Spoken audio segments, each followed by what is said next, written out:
New York Times calls the evangelical movement the cause of the coronavirus. Churches refuse to shut down their prayer meetings. Other churches apologize. I'm Micah, that's Chris, and this is the Daily Wrap.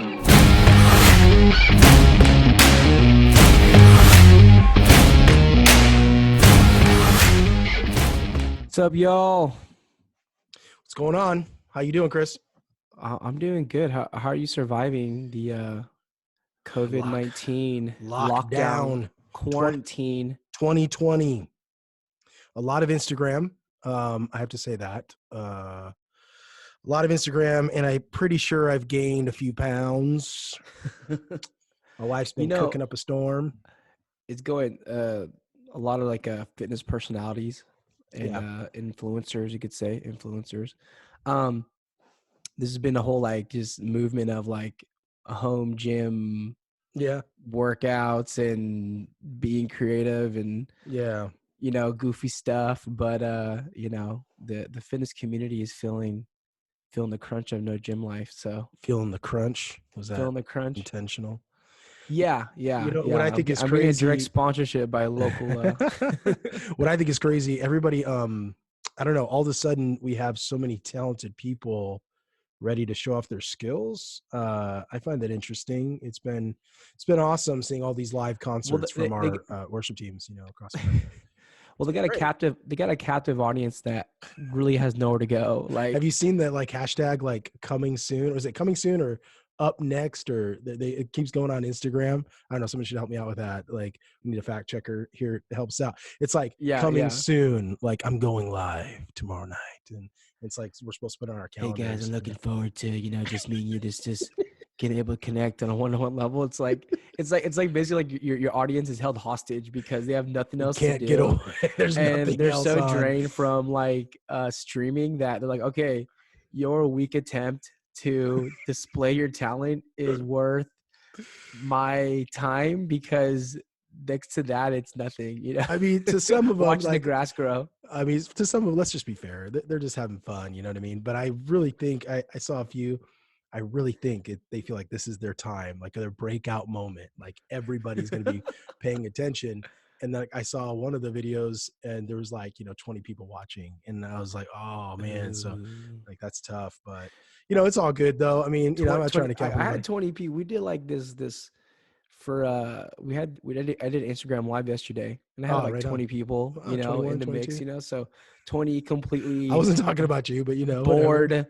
Out of their mind. People just okay, I'll take this over watching, the paint reruns of the news, all the deaths climbing. I mean, it's a pretty radical time right now, pretty crazy stuff going on. But, I do think it's cool that churches are thinking of new ways of communicating content. I know in our ministry, we've been putting out tons of content, trying to just give people something to watch, and so, I mean, that's cool. I don't want to bag on people or whatever. Well, but, no, I think we were having a discussion earlier, just this whole time, it pushes people to, I guess, think outside the box. I mean, everything we're doing is not new, but we're being intentional. We're being creative. We're being challenged because in the church culture, we can get real comfortable. Just okay, cool. Wednesday night is this and this going on. This Sunday is going to be this going on. So you kind of plan it out, which is good. But times like this to where we're kind of pushed out of comfort, I think the first week is kind of, okay, this is what it is. But now we're going on week 2, week 3. And if you desire to stay connected, if you desire to let your ministry, continue to impact people, you're gonna be pushed and challenged to think outside the box to say, hey, how am I going to do that?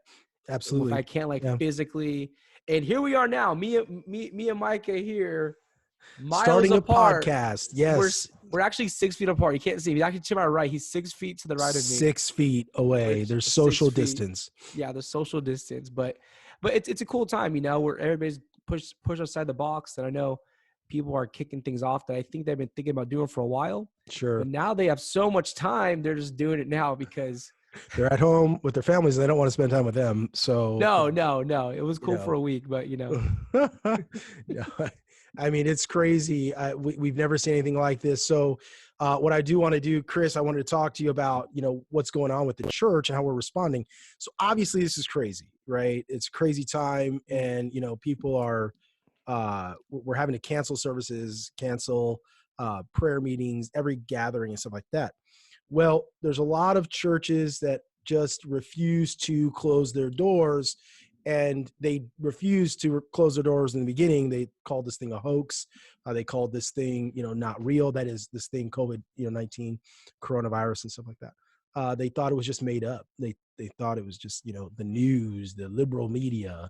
You hear any of that, Chris? You heard about that stuff? Yeah, there's definitely a movement. I think it's really died down. There was definitely a strong group of people. Once the Well, bodies started piling up? yeah, I know, right? Yeah, once he had a couple, ooh, dark. We went real dark right there. Ooh, my bad. My bad. But there's definitely that group of people at the time that were like, I think, and I was a little bit of that, to be honest, because at least here in the States, like, we're super protected. We're super, I don't want to say isolated, but we're pretty disconnected to where a lot of these countries have dealt a lot of like real, like, epic type disease things. So we're here like, hey, there's this disease from China. So here we go again. It's Yeah. it's starting to make its way. So at first we're kind of like, okay, this is all right. We're thinking is distance doesn't affect us. Yeah. Then we start getting some cases in America, and then all of a sudden, like, CDC's involved, and let's not forget we're in a political season right now. I mean, November we'll be It's casting our true. vote. Who's Yeah. gonna be the next leader of our nation. So I believe President some Trump. people. Sorry. That's what Oh, sorry, my bad. you take a sip of that bubbly. So I think there's definitely a group that saw this not as a true threat, but as Mm, possibly a political stunt, a scare tactic from the media, from the it's left true. side, because of their multiple attempts over the past several years to, Yeah. kind of pull down our commander in chief. So, and then just anything that the media would portray as a truth, kind of that skepticism. So there was that group that definitely didn't think it was a big deal, but obviously I think opinions have drastically changed, because again, the numbers don't lie in this case. And when you have major league sports, $1 billion corporations shutting down, money talks. And so if they're stopping that, I think it's something to Yeah. take Yeah. No, it's serious. true. I mean, It's I true. know, I know you're a sports guy. I mean, several, Absolutely. all of them, right? I mean, you tell me, Yeah. all I of them mean, have shut down, right? they're all shut down. And the biggest one, obviously, we were going into a Wednesday night service, and we had a pretty big crowd that night in a young adult service. And it was actually more than usual. We had close to 300 people. And I remember thinking, like, wow. And this is before, the lockdown. So we weren't breaking any rules. But that night on my way to church, I got a notification on my phone, um, that the NBA had canceled their season. And I remember I was walking in, I was getting ready to preach. I had that notification, and I was like, whoa, like, that is crazy. Like, Yeah, the yeah, NBA just shut down their season. You just think about the billions of dollars that are going away. And not only that, but the NCAA, they went ahead and canceled the tournament. So if you know anything yeah. about college basketball, the NCAA tournament is at college basketball. It's And it's huge. like, if they gave that up, it's huge. I just read an article today. Someone at the Daily Wire was reporting that ESPN reporter is saying that the football season might be canceled, the NFL, and that's crazy, and so That's we're in a crazy time right now. And I think that the church, obviously, we're going to give people the benefit of the doubt. It's not an easy thing to close your building, but there are a number no. of news articles that talked about churches that had to get shut down, that got the authorities came in. And I don't remember, you were telling me about a church down in Louisiana, I think it was, or was it Mississippi? I don't remember which church it was, but church down there. Yeah, the church in Louisiana, basically, they had, kind of a quarantine, I think, is when things got started, and they decided to still hold a church service, So despite of this is this. after the This is quarantine. after, yeah. It wasn't to the heaviness it is right now. It was too early on, but still definitely like in place, like no gatherings more than Yeah. 50 people. Social distancing, all the stuff was in the beginning of it. So it was definitely during that time. So it wasn't like a great Yeah. time. It was definitely, clear what was being asked of us by, the government. So this particular church, they still decided to have service, and I think it was a midweek prayer meeting, as the news has said it. I think it was a midweek service, and then about 100 people in attendance, and the local authorities came and they shut it down. Now, some saying the National Guard came in. From what I gathered, it was not to that level, but local authorities, and they were given a really strong warning. Mm, And it wasn't clear, if the pastor did it out of just straight up like, "Hey, yeah. forget you guys, I'm just gonna do it anyway."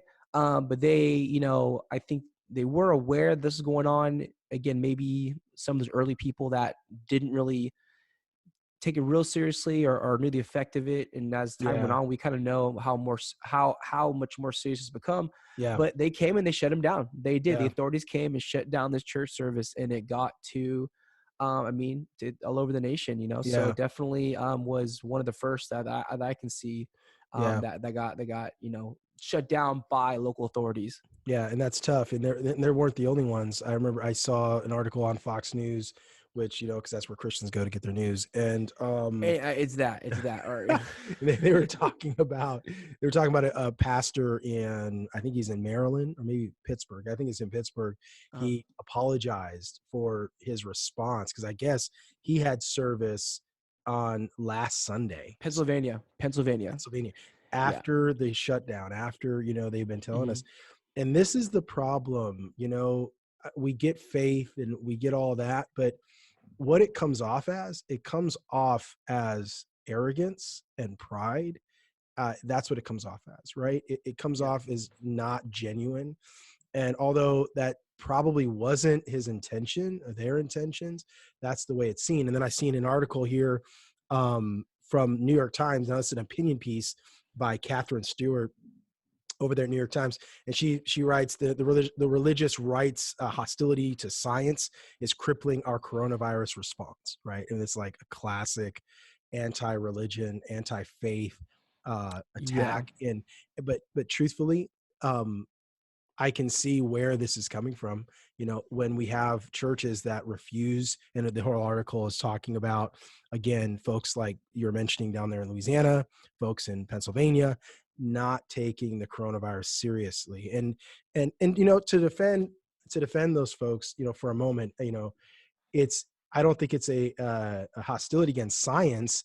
I think it's a hostility against, like you mentioned, the media. Hmm. Like Hmm. when you read so many falsehoods or so many, like uh as brother Trump would say, fake news, then it becomes like this kind of, do we trust this? Do we believe it? And um but at the end of the day, when the president is up there, when the CDC is behind him, when every major health organization is Yeah. telling us, hey, this is a problem, it's a problem. And I think Yeah. it's arrogance, and it brings a bad testimony, right, to the church. I mean, all you have to do is, and I don't make a habit of reading comments, but I did glance at the comments, and you can just see what the people's opinion of the church is when we do things like this. Oh, they're just in it for the money, they need the tie, they need, Yeah. Yeah. and that's unfortunate because that's not the reason we have church, right? No. And I'm sure that wasn't their reason for defying the law, so to speak. And It's I think just all this has been a huge adjustment to the church community. I sure, mean, this is absolutely. something that we have not seen anything like this before, and to this scale. Yeah. So it's a big adjustment, and Mhm. as you're saying before, like, where does faith come in, and where does, when I say logic, not, in the sense of like, we have these officials, the CDC, our commander in chief, Yeah. up there saying this, and that we would still, at that point, I think we're disobeying the law of the land, Yeah. and they're not infringing upon our religious freedom. Mhm. It's basically for safety, for public health safety. Yeah. I mean, how many elders do you have in our church? Right. To Yeah, where, absolutely. if we had, some people kind of carrying this thing that were young and able to, suffer through it, but my goodness, God forbid, a couple of our elders that, are kind of enjoying their golden years got sick, And there's scenario as well. And so I know, despite we have the churches on the news that are coming up of, we say defying, the local laws. We do have a number of churches their their approach, of how they do it, and if anything, strengthening. I know, in our local church, we did everything online, and I personally believe that this timing is something ordained of God, because now more than ever, the word of God is being preached and Yeah, worship being brought into the home. I absolutely. mean, think about it, on a Wednesday night or Sunday, Yeah. the families gather together and they're listening to the pastor or their respective church, the minister, and the Yep. word of God is being spoken into the home. Worship Right. being played into the home. That, if we could be brutally honest, probably in some homes, there hasn't been probably a strong lack of. And Sure. Yeah. so the church is doing it right. Sure. Yeah. I think they're gonna reap tremendous benefits or harvest from this. Um, Absolutely. but again, like, this is brand new to everybody. Let's just consider some bumps in the road for Yeah. those pastors. Now, if they continue on in great defiance, well, it just, again, reflects hard on the Christian community, because we're seeing as a bunch of, like, just ignorant, Yeah. like, just like, oh, well, Hostile towards oh, science or something. yeah, Yeah. all science, towards Yeah. that. It's like, no, not at all. Don't let those couple of people, who's Right. rocking the boat, splash the waves on the rest of us. Right. Right. And I do want to shift gears just for a moment. I mean, it is serious what's going on, and Absolutely. actually, one article that I just felt compelled to again share with our audience and to share with you. But a study shows that COVID-19 impacts men and women more than any other gender combined. And that's, I mean, super serious. Again, I mean, Babylon B recording that. I mean, it's serious, bro. This is the real deal. It's the real deal. So, I start my mornings with the Bible. There's two B's I start my morning with. Actually, three B's I start my morning with: the Bible and the Babylon B. that's right. Amen, brother. Every I believe that. single morning. So there was another awesome thing going on.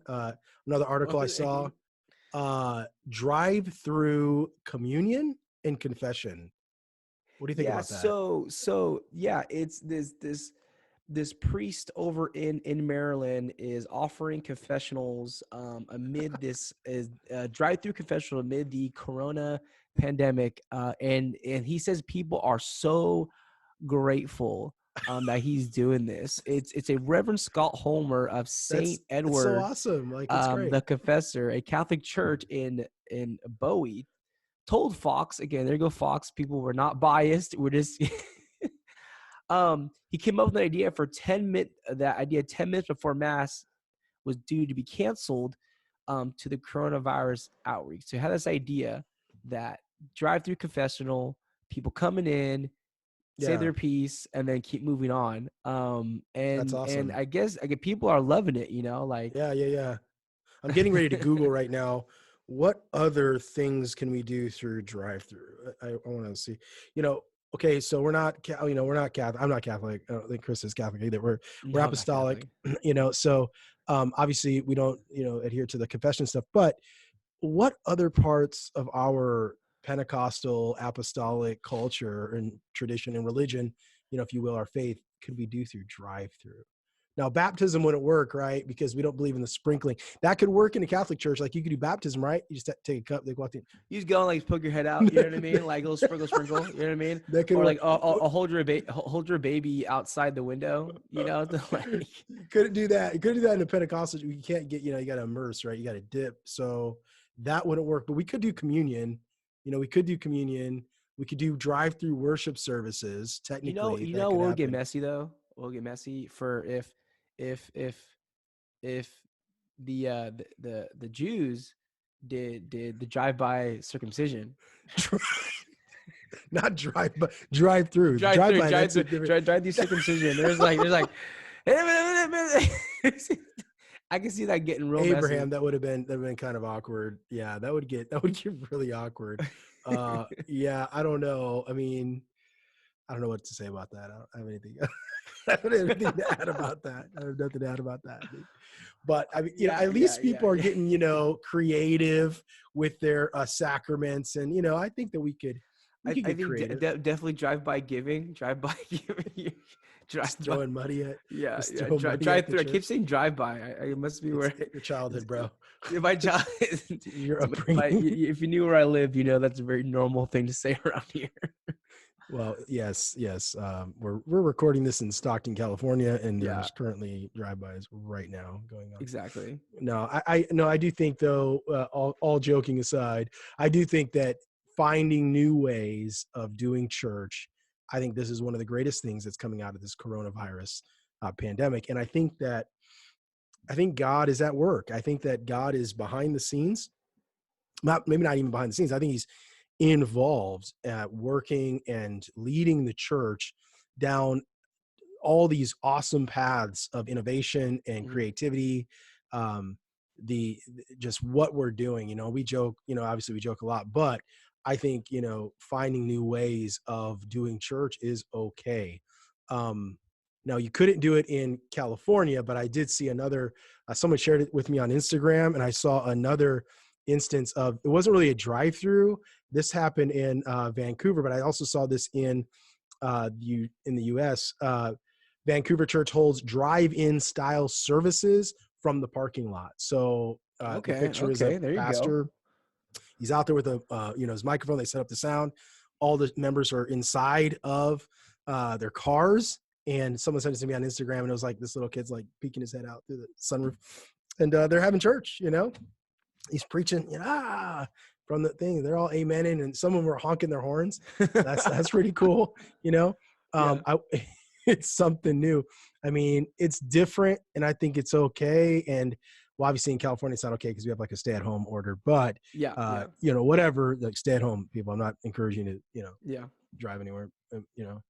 You know that you can get a fine for driving somewhere now. Did you hear about that?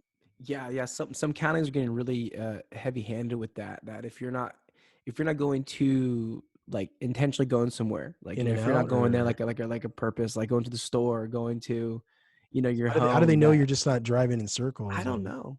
I don't know because they track you for a little bit.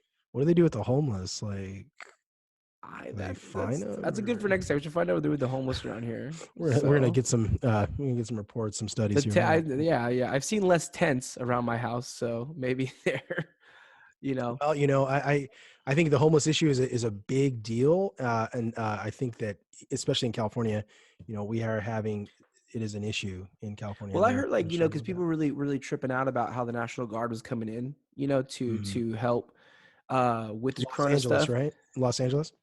Yeah, yeah, I think it was Los Angeles, and I'm not. It was just National Guard brought in. I think it's Los Angeles, but so people were really worried, like, oh, like National Guard's being brought in, martial law, just they're forcing us, but they brought the National Guard in to help with the homeless population and situation Mm, that to direct them and get them off the street or I'm not sure what they're doing with them though. I'm not sure what they're yeah. doing with the homeless. I think But a lot of it's rumors. I mean, people think the National Guard's coming in to, like, make people stay in their houses and stuff like that. I mean, I don't know. It might be true, but yeah, yeah, it's one of those things like what I just think like what's your attitude towards it? Like again, like we're far from it being hostile right now. Like all this is heavily suggested. I mean, they are starting to fine you, so it's getting a lot more serious. But yeah, I don't think we're at that place yet to where it's like, okay, now they're really like control. And I don't. That's not the whole point of all this. None of this is to control. Is to limit the spread of it. And yeah, again, but you're gonna thrive in any situation. You gotta. It's all about perseverance. It's about yeah, thriving. It's about making the best of situation. yeah, And if you look at this like the end all, like oh, we're not having church service, we can't do our normal routine, and that's kind of it. Then I think you will fail and will fall by the wayside. But if you rise up and look at it, assess it, and look what you can do, Yeah. You're gonna get through it, and if anything, you gain that much more experience and wisdom and insight. So Yeah. I Well, say I bring it think on because I you have. I yeah. mean, what other choice do we have? Either we rise to the occasion, or we just simply just like kind of just get defeated and wait for the next who knows how long until this thing finally dies out. People are. I mean, the mayor of New York is talking months. He says months and months, Yeah, and obviously that's New not gonna York happen, City yeah. is obviously like one of the is that has months and months till this thing is coming to any type of like halt or close. And so, I mean, people are gearing up for, I mean, majority of the year to be still in this. Yeah. So what I'm understanding is, and again, we're not like breaking news or anything. We're not like a news No, no. station or whatever. But what I'm understanding is that this could move in different waves. So first wave we're experiencing now, death tolls rising, infections are rising, and then it should kind of go through a lull through the summer Mm, season as it heats up. But then come back in the fall, we're still not going to have a vaccine. We're still not going to have a magical pill cure that's going to take care of it. Well, unless the Lord doesn't intervene or whatever. mm. So we're going to see this come back around. And I think this is why I don't remember who it was at ESPN that made the statement that it could cancel the NFL season in Yeah. all football, college or whatever.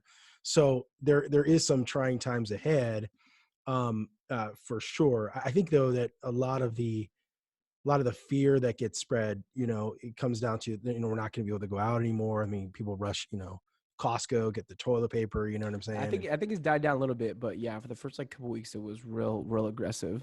I mean, you still can't find in California, you still can't find toilet paper on a regular basis. Like it's crazy. Like it's absolutely nuts. I was at Walmart yesterday. All the Oh yeah, toilet paper is I still need gone. that pack. I still need that pack of Oh toilet yeah, paper. I I think got some extra toilet paper. no, it's It's all okay. good. You're the one with the kids right now. You may need it. No, so I mean, there's like people just rushing, for bleach, for Clorox. I mean, just crazy, Um, So okay, go ahead. no, I mean that's all I was gonna say is that So people are right now, freaked I out. looked Yeah, up. I'm just looking up, just doing a quick search of like kind of current death toll, and right now on this is worldometers.info, yeah. and it states that right now we currently globally have, and this last updated was they're already tomorrow. So um coronavirus cases is 597,267 so Hmm. far world cases. This is what this is stating.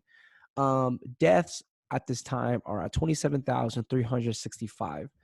And then recovered right now is in a positive 133,363 right now that have recovered from this.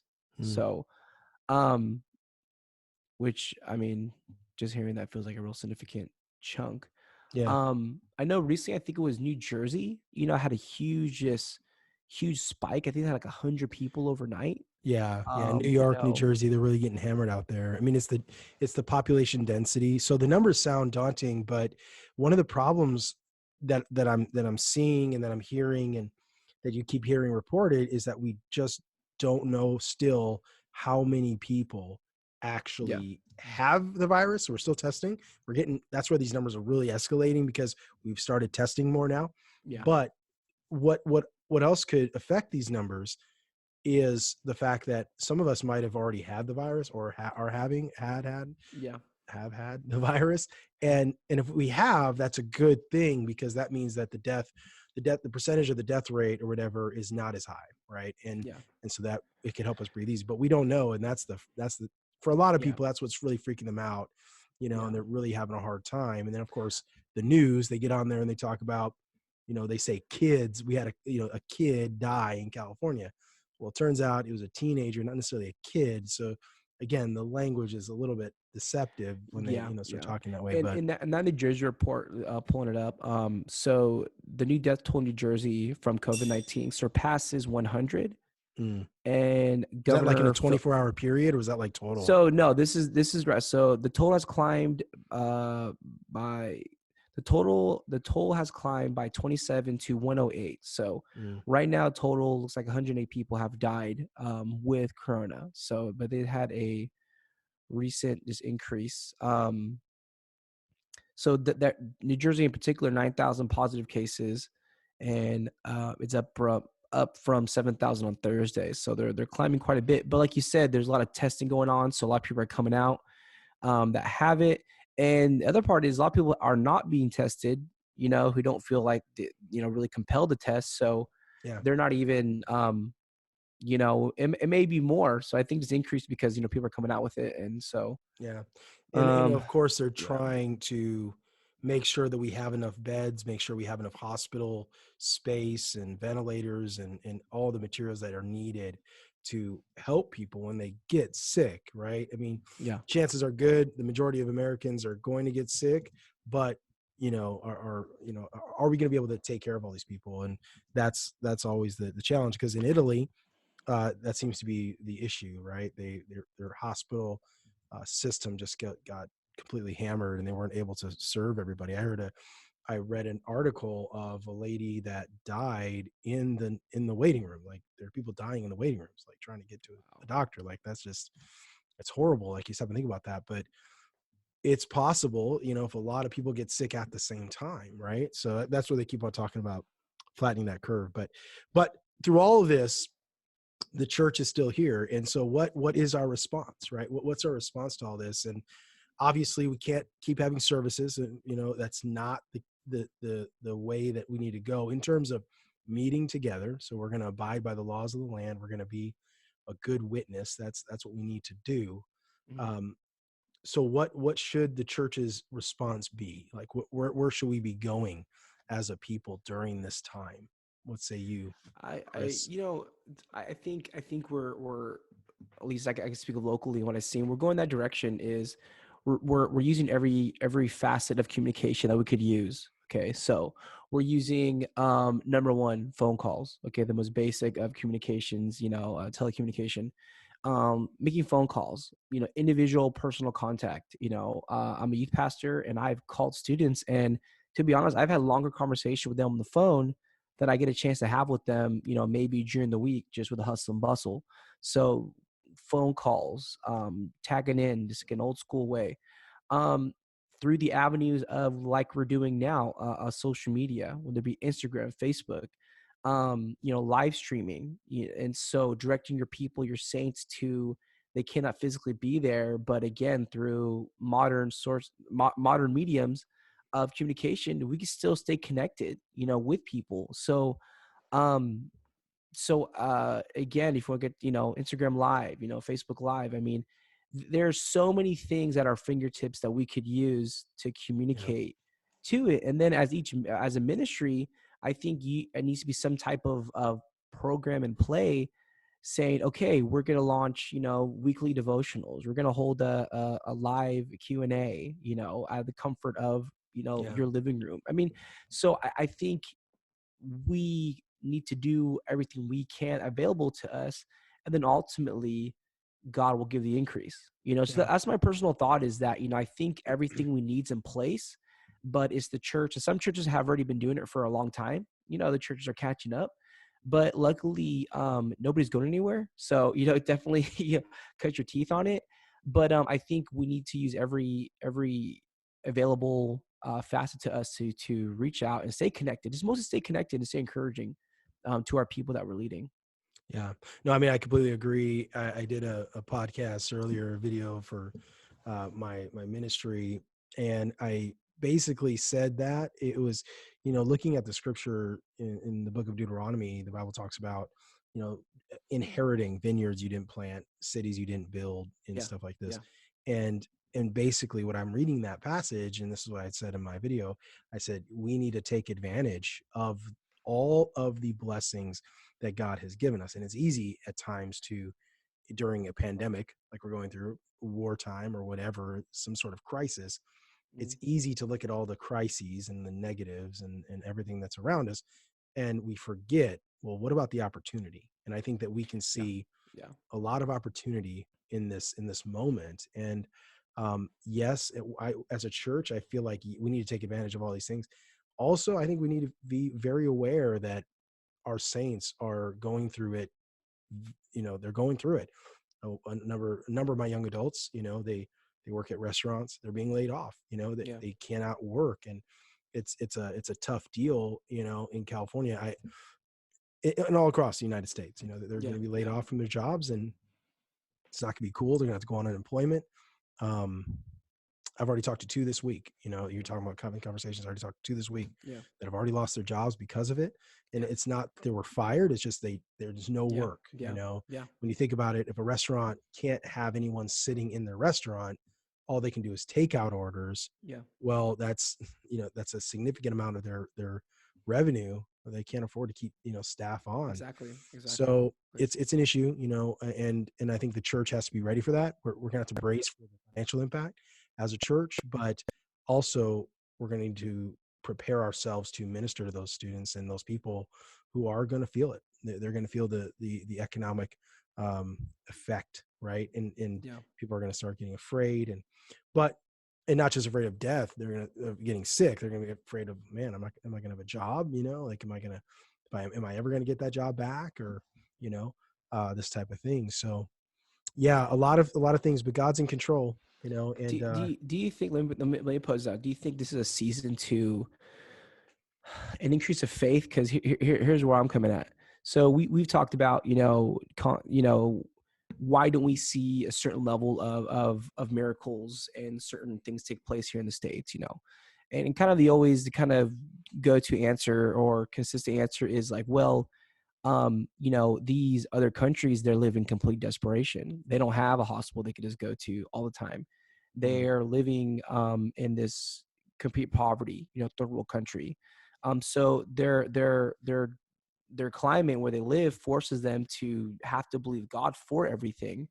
I mean, could it be that, things are being set, the stage is being set, and I don't want to, kind of throw fear or doom, mm, that we have to live by such faith because the economy, the personal income is at a low, people are getting sick, that we're kind of being positioned in a time to where we gonna have to believe for God for some big things that before we didn't have to so much.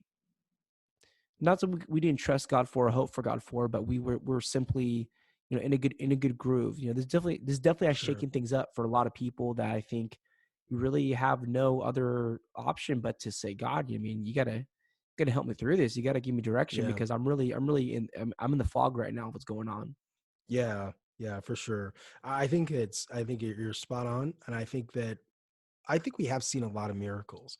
I think that the church and our level of faith, this generation, more than I would say other younger generations, I feel like the youth of this age, if you were at North American Youth Congress in the United Pentecostal Yeah, Church last summer, I think it was just incredible faith, yeah, miracles, signs, yeah, wonders. The young people believe it. The young adults, this generation believes that. Um, I remember Billy Cole preaching one time. I listened to a lot of Billy Cole's messages. I encourage everyone to do that. You can find them online, different places, YouTube, whatever. Just Google Billy Cole message. And he said one time, he said it's a tragedy and a travesty when we talk about miracles and our young people never get to see the miracles. yeah, And yeah, I remember holding on to that and just thinking that is so true. We have to see miracles. I think our generation, we've went for that. Like, we want to see miracles. And so I think we're seeing more of that. I think that where we have challenge is that we believe God can do a miracle for everybody else, but there's always a question whether or not God can do it for me. hmm, And I think that's going to be a challenge of today, uh, through this pandemic. Can God do it for me? And then, of course, the idea of like a financial miracle and then a physical healing. yeah, yeah, Sometimes these are disconnected in yeah, our thinking. But yeah, I think that we're going to be pushed to a place where we have to pray. We have to seek God. We have to have a relationship with God. This is a yeah, shaking. It's a stirring.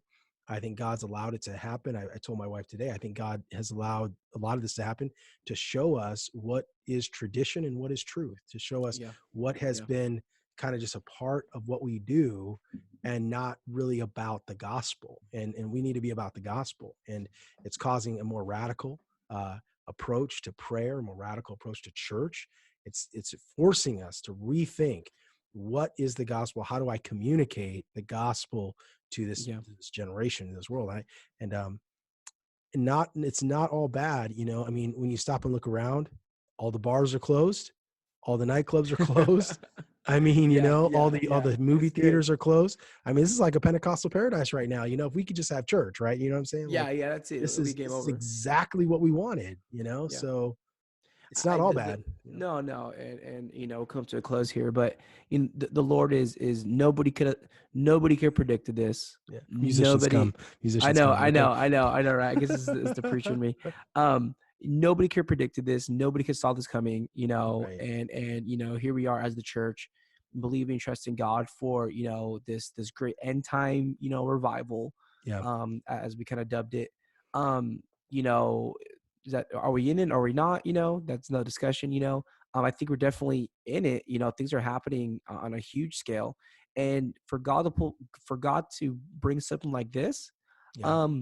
I don't believe it's a plague. I don't believe it's some judgment. You know what I mean? I think it's life, and things happen, Sure. and sicknesses happen. Um, but man, this is definitely shaking things up in such Yeah.